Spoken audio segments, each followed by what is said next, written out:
Welcome to What a Creep, the show with Margot Donohue and Sonia Mansfield talking about creeps from the past to the present.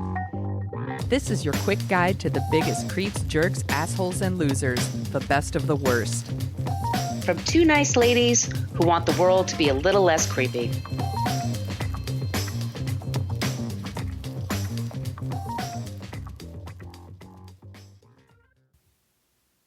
Welcome back to What a Creep. This is Margot Donohue, and my cohort in creepitude, as always, is the amazing Sonia Mansfield. Hey, Sonia. Hello, my friend. Hello, my friend. Today we have an old, tiny creep, New York City history creep. If you guys, have seen HBO's The Gilded Age, one of the characters in there is actually a real person, Stanford White. He was an architect, and he built a lot of really beautiful buildings in New York, and Rhode Island. And he is a part of a very creepy murder, his own, by the way. He was part of it. He was the main attraction. And he was main attraction. And we'll get into his story in a second. If this is your first time listening, what we do is that we pick a creep from the past or the present, and then the other person is challenged to come up with a non-creep, either a person or a group of people, or we'll tell you something special. It's based on what's happening in the news right now. Yeah. Sonia's coming up with something for you. We have a basic Facebook page, but we don't really use it. It's just a place where people go to complain about the fact that we use salty language in this show. We use salty language in this show. Fuck yeah. So don't bother even complaining about it. The best place to interact with the both of us is in our Facebook group. It's the What a Creep podcast group. You do have to answer a few questions before you join. Just listen to the first 5 minutes of the show. You will pretty much get in there if you do pay attention. We are on Twitter and Instagram at What a Creep Podcast. Somebody had What a Creep on Twitter for 10 years and never used it, so we had to use Creep Pod. That person is a creep. Right?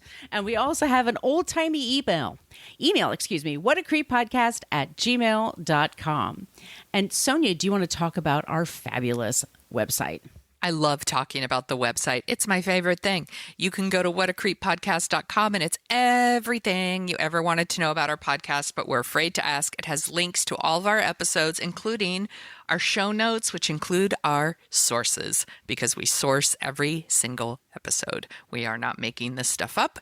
So you can see where we got all of our information from.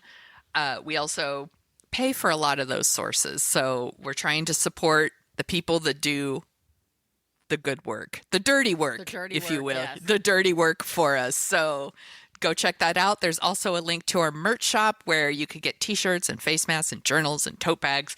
And we recently discussed adding some new merch. So hopefully this weekend I'm going to sit down and design some The High Road Can Get Fucked stuff that you can get printed on things.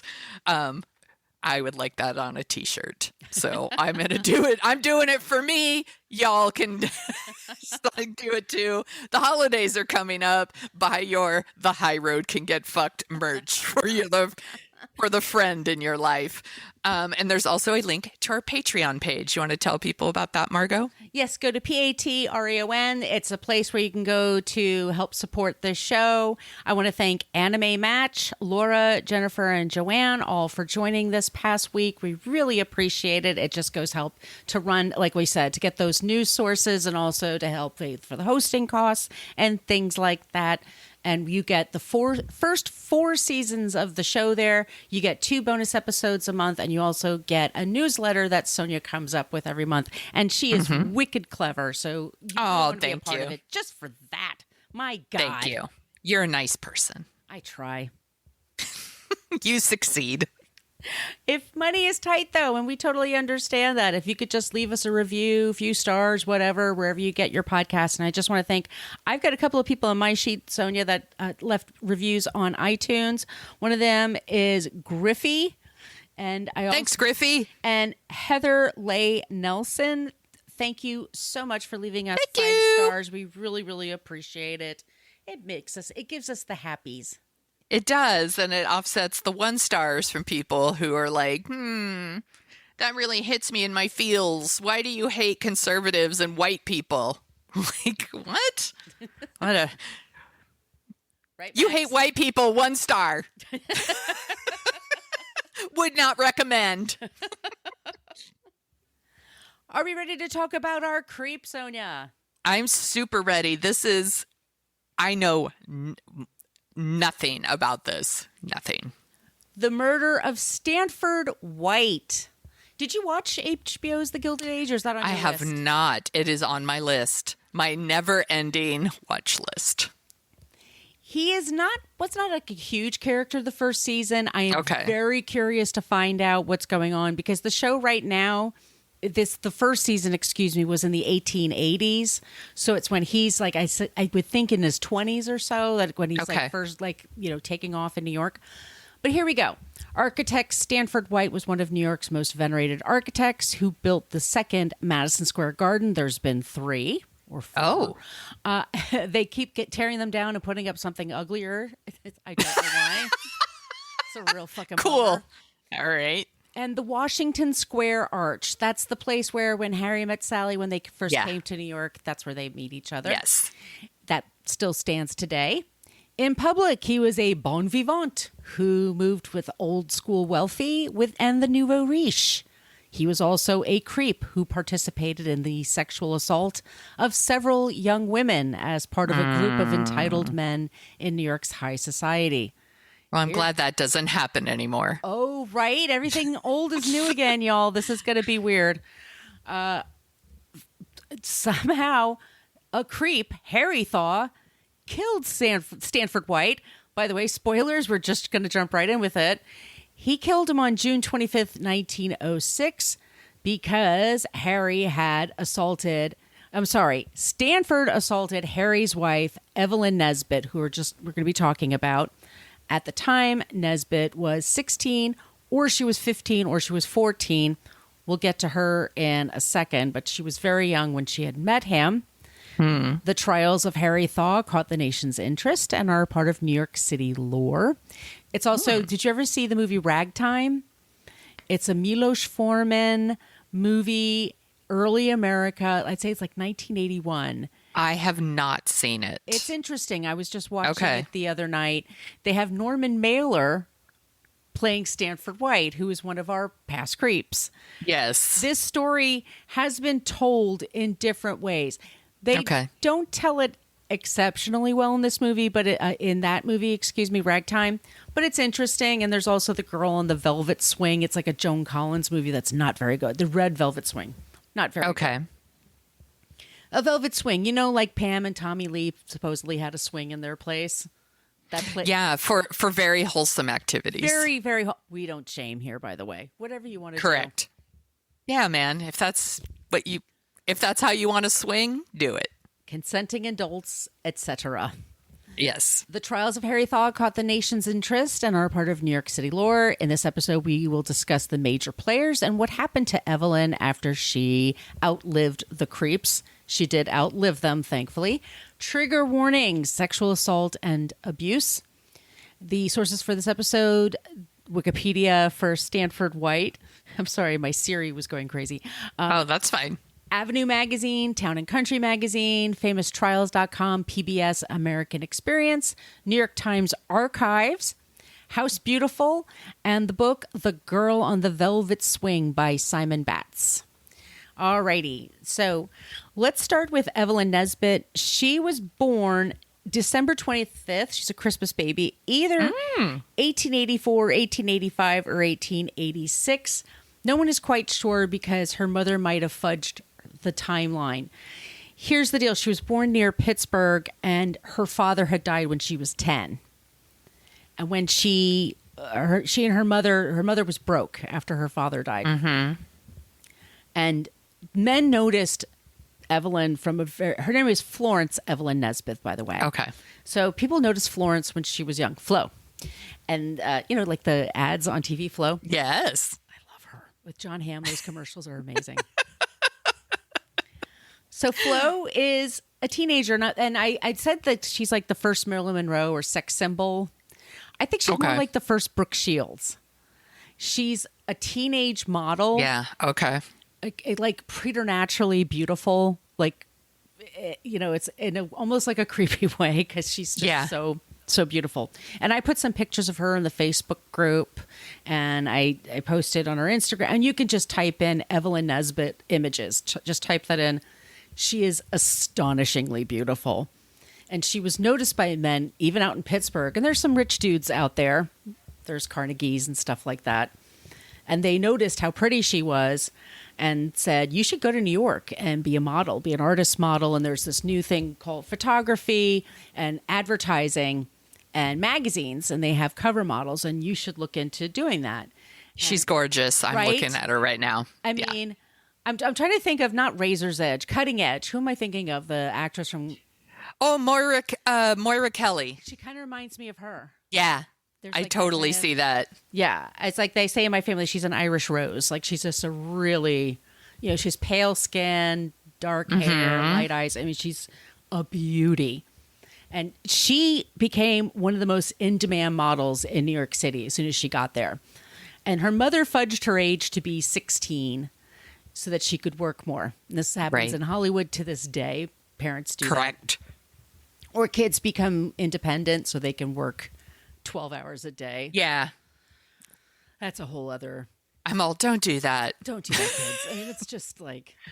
You have plenty of time to work. To work yourself to death, really. Seriously. She was one of the first Gibson girls. She was a fashion model. She was on the cover of all the magazines. She was a sculptor's model. She advertised like crazy.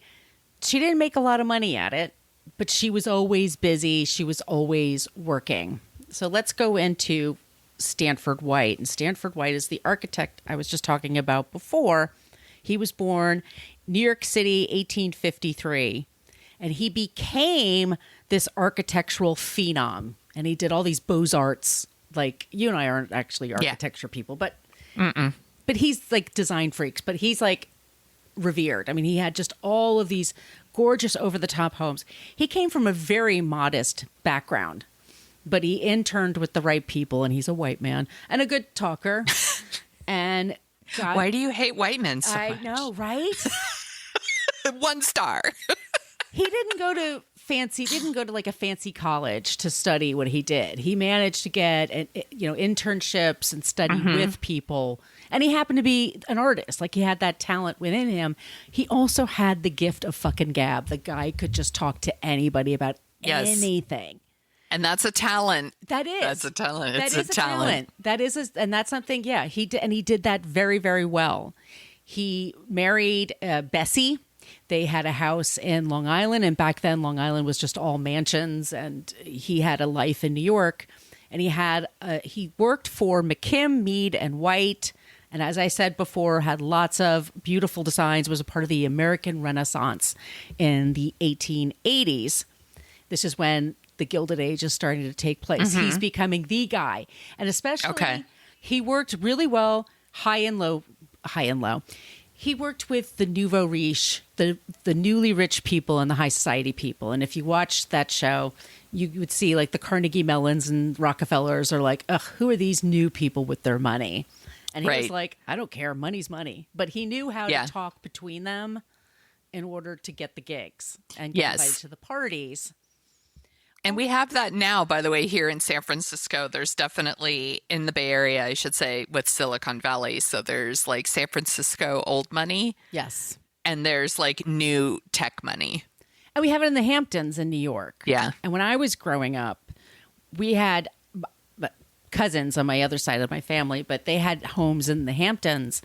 And my mom, we would go out and visit them. And you would, at the time when I was young, you would not know what anybody was rich except the size of their house. They're much bigger now because, as they say, money talks, wealth whispers. Yes. And then we talked about this in a bonus episode recently too. Yes. Right. And that's true. I mean, that's what it is here. And so the old moneyed people were like, who are these people building these garish, Parisian mansions in the middle of Fifth Avenue, New York? Fifth Avenue, which didn't even have paved roads. It was just right. So we're like, what are we even doing here? But he got it. He understood that this is going to be a part of what's happening in the future. So he's married. He has kids. He has a place in Long Island. He's got this big mustache. He's a ginger, and he has like this huge handlebar kind of mustache.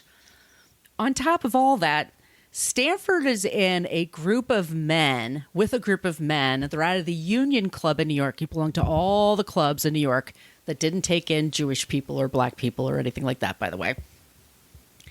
Cool club. And they had a sex club. And the sex club, they would invite women, and sometimes it was sex workers or dancers or actresses to parties, and then they would have sex parties, they'd call them. Stanford. Go ahead. Did the women know what kind of party they were being invited to? It's, that's a good question, because consent is a really hard thing to describe here, because some of them were really young, some are off the boat, some have been a chorus line for a while, and this is their last hurrah. Okay. These men are in age from like in their 20s, and just to hit it big, and they're not going to work for a living, and they're horny as shit. And this guy, they say a satyr. Is that the word? Satyr. It's when it's just somebody who's just sex obsessed. Okay. And there's men up into their 70s and 80s. And this is before Viagra, and they're still wanting to bone. I mean, that's they're just horny as shit. All right. Stanford had an office on 24th Street in New York, and it was all like a mullet. It was all business up front and a party in the back. And you went through a room in the back, and that was like the sex part. And he had a swinging velvet swing, and he'd bring women in there. And sometimes there'd be multiple dudes. Sometimes it would be just him. They had orgies. And sometimes out in the open. Sometimes it was just in different rooms. This is long before the 1970s with the clubs and stuff like that. Yes. This is very much reminding me of what we have here in San Francisco. Actually, I don't know if it's still a thing, but we had something here called the Power. Don't, Sonia. It's called the Power Exchange. And it has all kinds of different rooms for shenanigans. There's something between consenting adults. But yes, exactly. And there's a thing. There was in New York. There was something. Plato's. Oh yeah. Plato's Retreat. Right. That was in New York, and that was a place for swingers to go. Yeah. Whatever consenting adults want to do, and if they have a place to do it, and they could be safe. For sure. Fine. But that was their thing. Now, to the level of how much consent is involved, there's a lot of people that talk about how young the women were, and they were usually prepubescent, which I'm going to say doesn't mean that there's a lot of consent involved. Correct. They're children. Right. And Mark Twain even noticed it. So Stanford White notices... Anyway, so she goes from being this model, and then she wants to be an actress because she's finding modeling kind of boring. And Stanford White comes into her life, and she was modeling this kimono. And there's a picture of her that's pretty famous where she's wearing a kimono, and it was a $3,000 kimono. It was like a real original. Oh my God, it's like so much money. Yeah, yeah. For 1902 or whatever it was when they met. And he supposedly went on his knees and begged her to kiss the hem of her garment because she was so beautiful. She's, once again, a teenager. She's a kid. And he started pursuing her. And her mother was like, hey, he's got a lot of money. He could take care of us. And he started with things like, I'll pay your rent. I will fix your teeth for you. I'll take you to my dentist. He'll fix your teeth. I'll do this for you. I'll provide security for you. I'll provide this for you. And it was this slow wooing. And she thought he was old, and the mustache was weird. And she wasn't that into him, but he was charming. And the guy eventually got her to go on a date with him, And she thought it was going to be with another couple because she would not go places without a chaperone. Okay. She's 16. Or 15 or 14. I mean, she's young. Goes to the room with him on 24th Street. He gives her a drink. It tastes bitter.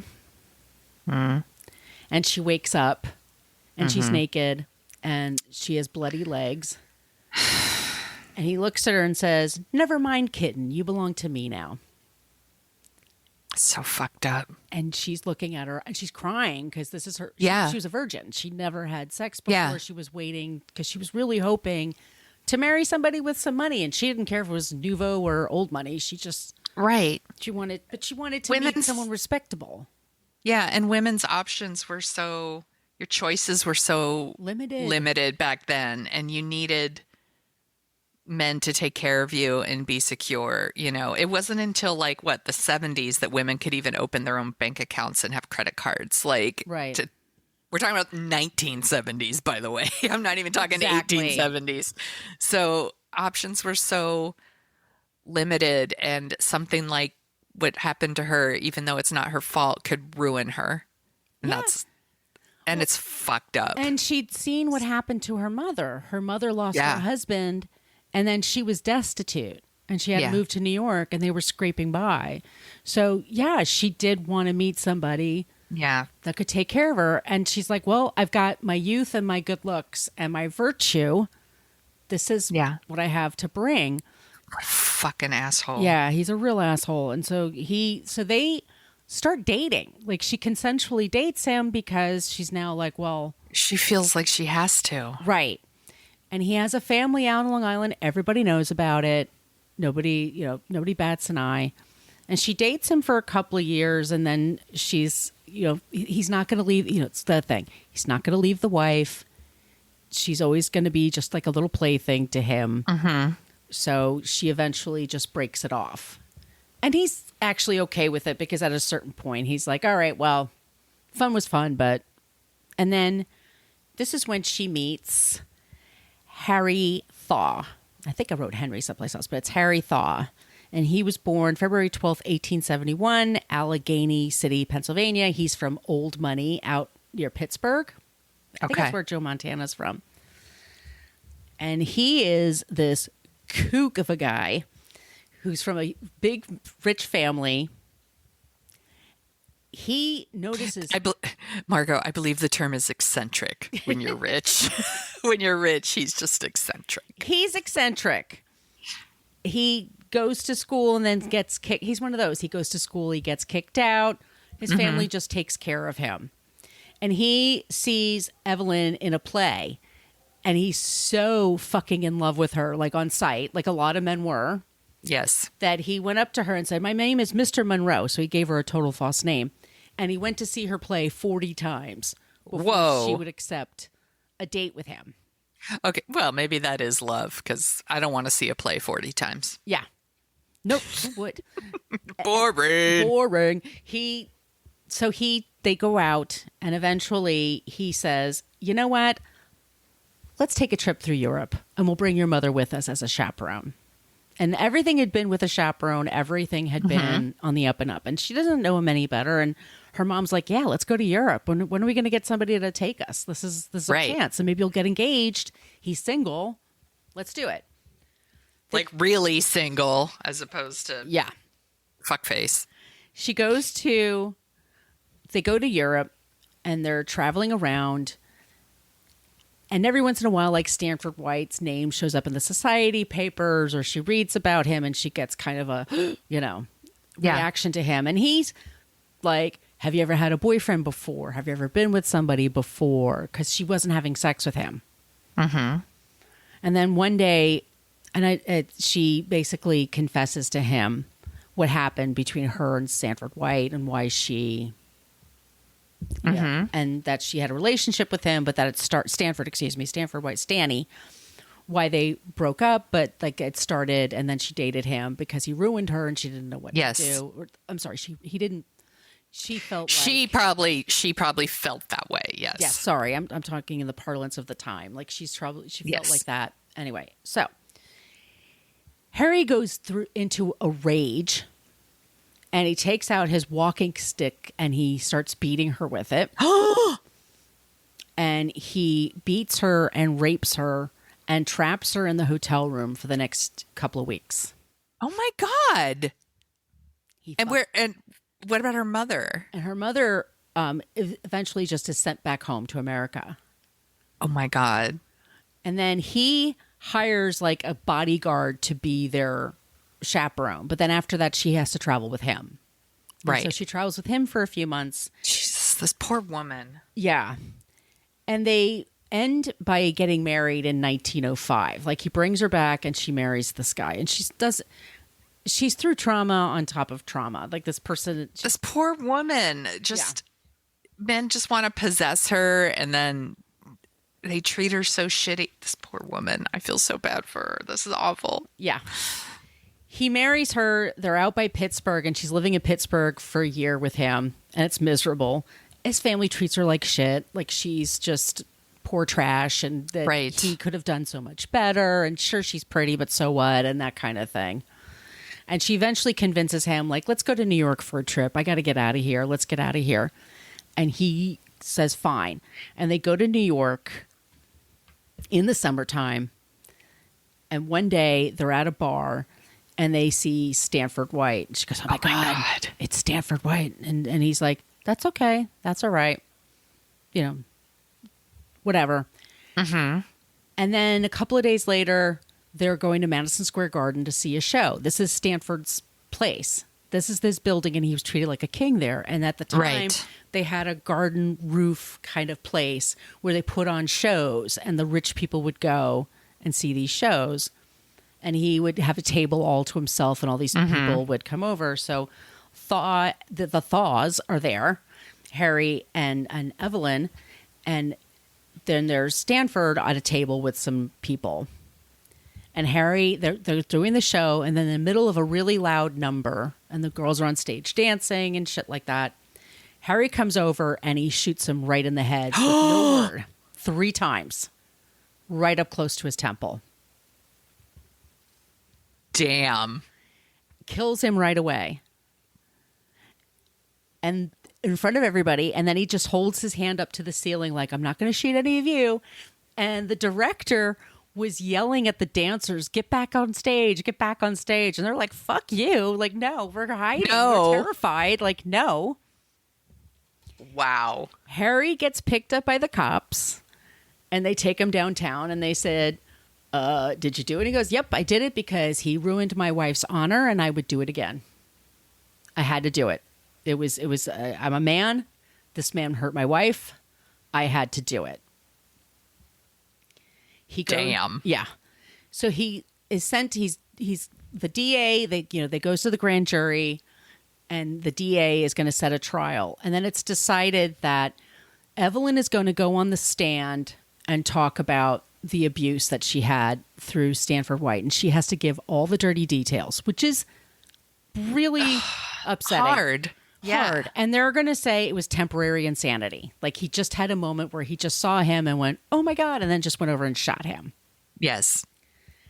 They go to the jury. So they go to the jury and it's a jury trial. In the first trial, the district attorney starts bringing up evidence that turns out Harry Thaw has a thing for beating up women and going nuts. That goes back for years and whipping them with a rider's crop. He's Jesus really into whipping people. Yeah. Also, that Stanford was a real creep and that he was really into young girls, into girls and sex. Oh my God. There's creeps all around in this case. And then Evelyn is on the stand and she's just telling her story. And it was like the New York Times, every newspaper covered this. And she's giving her story and it's so traumatic and she's giving all the details away and it's in every single newspaper. And the jury just could not decide, guilty, not guilty. They just couldn't decide. So they had to go back and they had to do a new trial. Mm-hmm. Wow. So several months pass and then they have a new trial. And this time Evelyn's story is kind of stale. So they have to lean in more about, no, this guy's really, really crazy. Like you really, Mm-hmm. So then they really lean into Harry's a nut job. Harry is just kooky. Harry... all the words at the time. Like you can't. Do we know, is Evelyn like, oh, I hope he's convicted? Evelyn doesn't know what to do. Evelyn has no idea. I'm like, she's so trapped. She's so trapped. With the family, and the family are telling her what she needs to do. She doesn't know what her rights are. She doesn't know. She's completely in shock and all this. This all takes place in under 2 years. Like she marries him, within a few months he kills this guy. Then there's 2 trials and she has to talk about all this crap in public. She That's traumatizing. very traumatizing. The second trial, he is convicted, but it's by but he's guilty, but because he's insane, they send him to the insane asylum. Mm-hmm. He goes to the insane asylum, and it's at Madison, which is up in New York. And at the time, the maximum capacity at the asylum was, I should say, by the way, during his trial, he was served 5-course meals, like top meals. He had a full-size bed in his jail cell. Like, he had like the trappings of all like a rich guy has. So Right. and he thought he was just going to walk out like, oops, I lost my mind one day, and boop, I hurt, killed somebody. Now I'm going to go home to my beautiful wife. Yeah, he's never suffered any consequences for his actions. Right. Yeah. He's never suffered any consequences for his actions. So they do take him, and they immediately take him out, and then they take him to the mental hospital, the asylum. At the time, it could only hold like 350 patients. They were supposed to. It held about 700 patients. Wow. So there was a lot of stuff that happened there that wasn't great. There was a lot of abuse that went on there. Yes. It was basically the patients running the asylum kind of situation. Mm-hmm. He was there for many years, and she would visit him. She wound up having a baby, a son, and she said that he was the father. Now, the last time she saw him was in October, and then the baby was born the following November. So it's kind of hard to believe that he's the father, but she always said he was. Okay. But she gave him his last name. And she was performing in New York, and then she was performing overseas. He was eventually released from the hospital. And then as soon as he got out, he one day was in Times Square, and he saw somebody come off of he was bisexual, by the way. Oh, okay. So his victims were men and women. Mm-hmm. And he saw a kid come off a bus coming into Times Square, and it's like, hey, do you need help getting used to New York? And the kid's like, yeah, I would love that. And so he's like showing him around, and then he takes him to his hotel room, and then he locks the kid in his room and whips this kid who was like 16 or 17. And his parents he called the cops. Oh my God. Yeah. And the cops had to be called. And so the parents had to like pay his parents were paid like $100,000 to keep quiet about it. Jesus. He's a real, yeah. Evelyn eventually divorced him in 1915. He lived for a few more years. He lived to 1947, and then he died of a heart attack. And he gosh. He had like $3 million when he died. He never had to really work. He never really had to. He never really paid. I mean, well, being eccentric is a full-time job. He was in a hospital for a few years, and that was it. And the hospital apparently was not great, but that's the extent of what his. So he's a real creep. He serious fucking creep. Yeah. Evelyn went overseas, and for a while she had a show. She also did some silent films here in the States. She wasn't the best actress. She didn't have the best voice. She certainly didn't know how to sing. She tried doing a cabaret show like Luann from Real Housewives, but money didn't buy me class. I like it's dessert. No. She tried to take care of her son the best she could. Yeah. She sold the rights to her stories in the 50s, and Joan Collins played her. And it's the woman in the red velvet swing. And it was a very cheesy version of her story. People, for sure. Because over the years, people couldn't tell the real story of what happened to her because it was pretty terrible. Yeah. Her son grew up to be a pilot, and he made a decent living, and he took care of her and was able to take care of her. Aww. And she passed away in 1967. She was oh my gosh, lived a long time. Yeah. And she was 82 years old. She was married a couple of times, but in the end she was just kind of on her own. And that was the story of the murder of Stanford White. You did an awesome job on this. I was fascinated by this. You did such a good job. There's so much more you can like kind of dive into because there's so many more rabbit holes you can explore. Like I said, we put everything in the show notes. You can kind of look this up for yourself. I mean, it was a scandalous story for I the bet. time. And yeah, reporters showed up. Everybody was showing up for this. You know, she was, like I said, she had a whole act for it for years, you know, after these heads died. But yeah. And I'm interested now in the Gilded Age because how are they going to portray this guy? Like, are they going to like kind of hint about his, you know, so if you're interested. Yeah. I'm like, show is moving up the list. Really, really good job, Margot. Thank you. Shall we take a break and then we'll do our non-creep? Let's do it. Okay.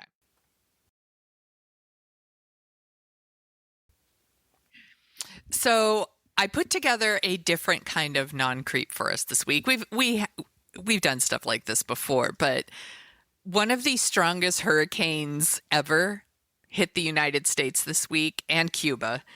And also the week before, a very strong hurricane hit Puerto Rico. And I did some research and I have put together a list of organizations that we can all donate to be helpful.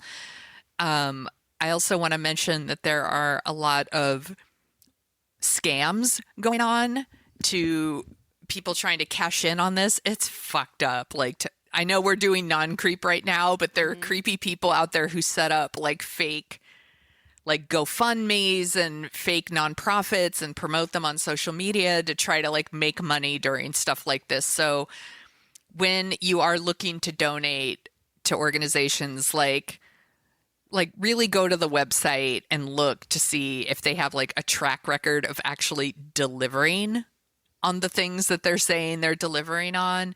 You can identify like local initiatives and groups, and just don't people like calling and like sending emails soliciting donations. Like, don't just click a link and donate. Like, really, like, go to the website and check all that stuff out and like avoid like unfamiliar stuff. Like, so I put together a list. Like, you can go to Red Cross.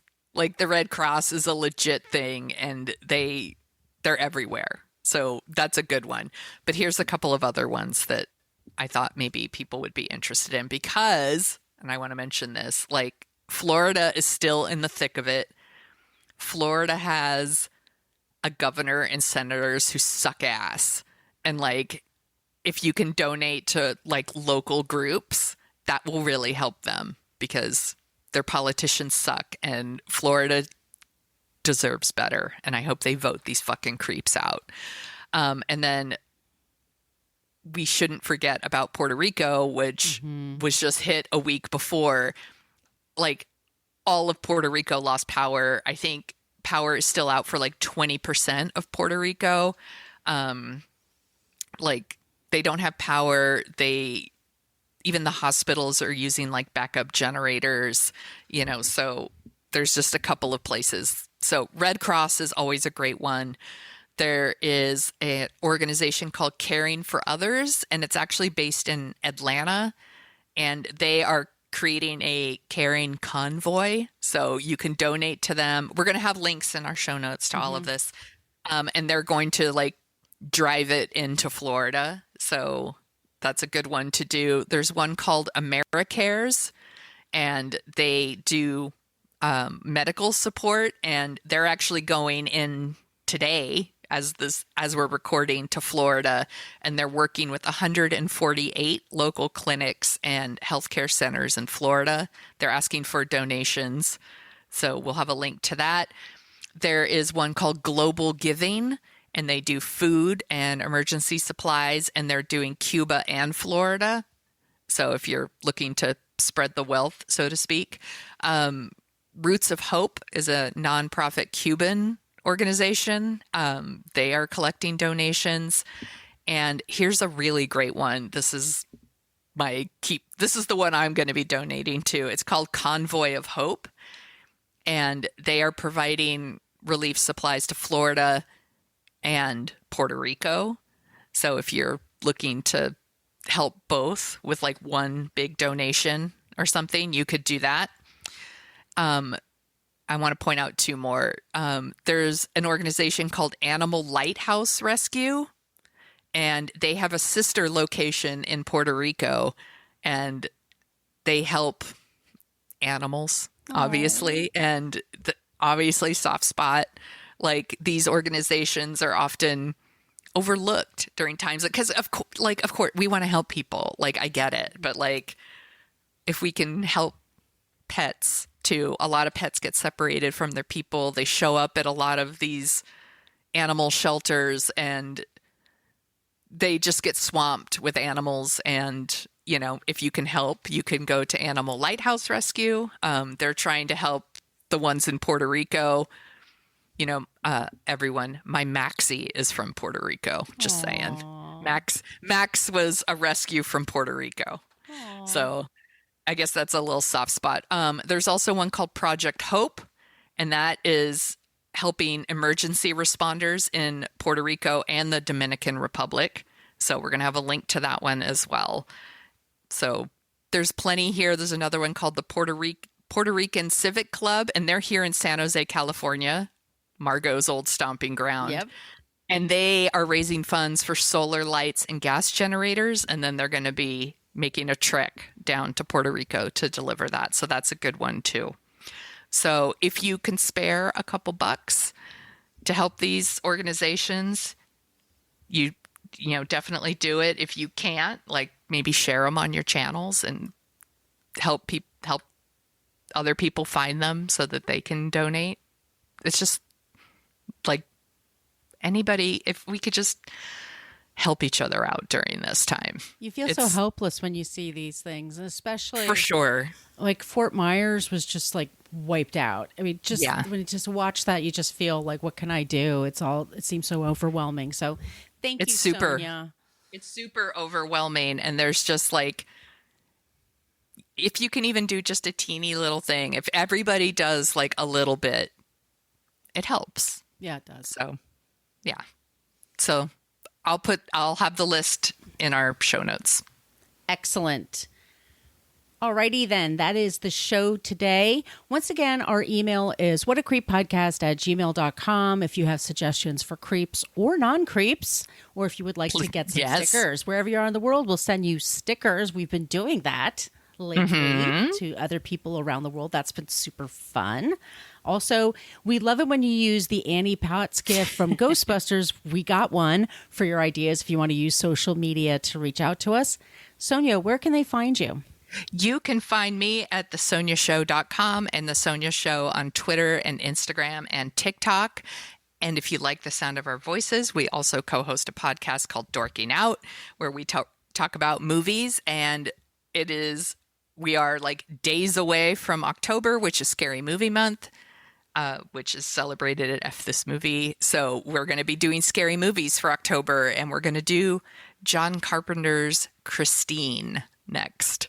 And it's going to be a really fun discussion.